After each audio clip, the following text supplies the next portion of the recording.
The Broncos have finally made a pick, actually two, in the 2022 NFL Draft. We'll be breaking all of that down on today's closet video because we're out of studio space at Chat Sports, but that does not mean we can't get some content out to the people as Denver has made two picks. All right, first one, Nick Bonitto, and then they went Greg Dulcich, the tight end out of UCLA. Let's get to meet the new members of Broncos country, starting with Nick Bonitto, who went to Denver with the final pick in round 2, thanks to the LA Rams, and they go edge rusher. In fact, I don't want to say I told you so, but I will take a tiny victory lap because this was my mock draft. So I'm feeling kind of cool right now. Not going to lie, got a mock draft once in my life. Also, shout out to everyone who said Troy Anderson would never go early in the draft. Well, you saw what happened. But back on track. Nick Bonitto. We've spoke about him, spoke before. We've talked about him before on the show. He's a very fast guy. All right, you look at the scouting report for Bonitto. He's got awesome moves as a speed rusher. In fact, for the first time ever, we were told last college football season that Oklahoma's defense may be better than their offense. They were talking about this guy. Like, that was one of the big reasons. A lot of other good pieces out in Norman, but Bonitto was one of the top players, multi-year starter for the Sooners. He might only be a pass rusher, our NFL draft guru expert Tom Downey believes, as he doesn't have that run-stopping capabilities. But coaches loved him, and there's a lot of positivity around Bonitto. We'll talk more about the second pick they had where they made another trade because that's just been the NFL draft this year. Trade after trade after trade. As for a deeper dive on Bonitto, though, and kind of my thoughts on the pick as a whole, you got Bradley Chubb entering the last year of his contract. You've got Malik Reed also on a one-year kind of stint. You haven't seen Randy Gregory ever play a full season in the NFL. So I believe there was some thought of we should probably add some extra edge rushers because we don't know for sure if we're ever going to see a full arsenal of like a 1-2 punch at edge rusher. Now I expect it to be Bradley Chubb and Randy Gregory, I beg your pardon, as your starting outside linebackers, kind of edge rushers. And Bonitto will come in for some obvious passing situations. And let's face it, Chubb and Gregory haven't been healthy the last couple of seasons. So you can't positively say these two guys are going to start all 17 games. And so Bonitto offers you that kind of breathing room if an injury were to happen. Let's check out some more notes on Bonitto, NFLs.com. Lance Zierlein saying, undersized edge rusher who plays in a slant-based scheme that makes evaluating his 3-down value more difficult. Evaluating the pass rush talent, on the other hand, is quite easy. He's a wildly athletic rusher who blends get-off, stride length, and flexibility into one alarming package for tackles trying to slow him down.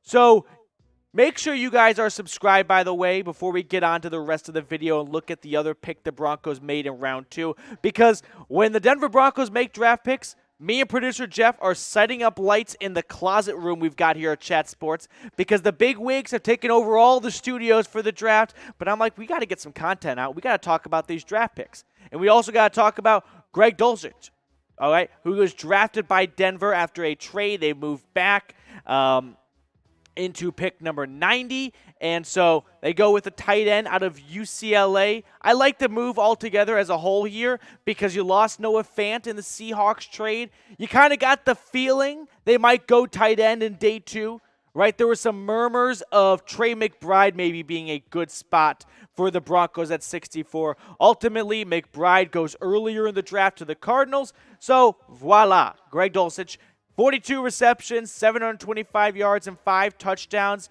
What I like a lot about him is his ability to run after the catch. He can find some open pockets, and he can exploit the defense that way. Some more notes on the scouting report. He's a downfield threat, like I said, with body control, great athletic testing, and shows up on tape. He's not the biggest guy on the field, our NFL draft expert Tom Downey believes, but I like the combination of Dulcich and LO as your 1-2 tight end punch.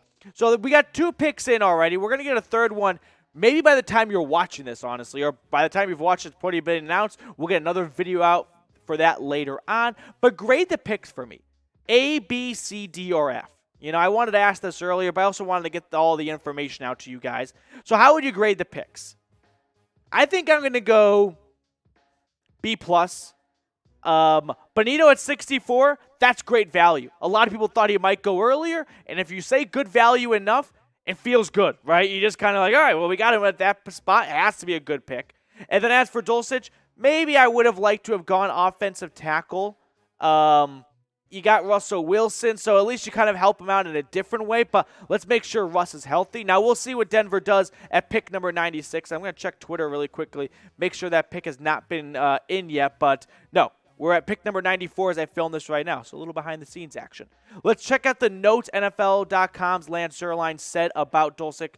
Move tight end with some vertical talent who can be expected to add much as an inline blocker. He can improve as a route runner, but might have 3-level potential as a pass catcher. So that's kind of the gist on Dulcich and what to expect out of him. I think I've said his name like 5 times already differently in this video. It's Greg Dulcich, all right? I'm just a little like frazzled right now. Dulcich?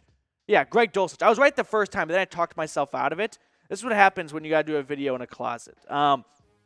But I like the picks. Like I said, I give it a B+. Bonitto at 64. We'll kind of recap the video or recap the news here for you guys. And then, 16 picks later at number 90, they get a tight end. We'll see what Peyton wants to do. But a little surprising, by the way, he doesn't go Nakobe Dean. Right? Why is everyone passed on Nakobe Dean? I don't know if he had cooties or what was going on there, but every GM was panicking on Nakobe Dean. So a little bit of a surprise right there that they didn't want to go linebacker, because imagine if you got Russell Wilson and Nakobe Dean, who you thought you might draft at 9 overall. What a day that would have been. But ultimately, Peyton knows more than I do. There's some injury concerns around Nakobe Dean, so they pass on him.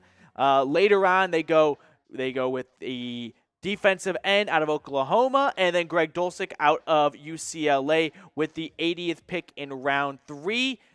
Pick number 90, I beg your pardon, in round 3.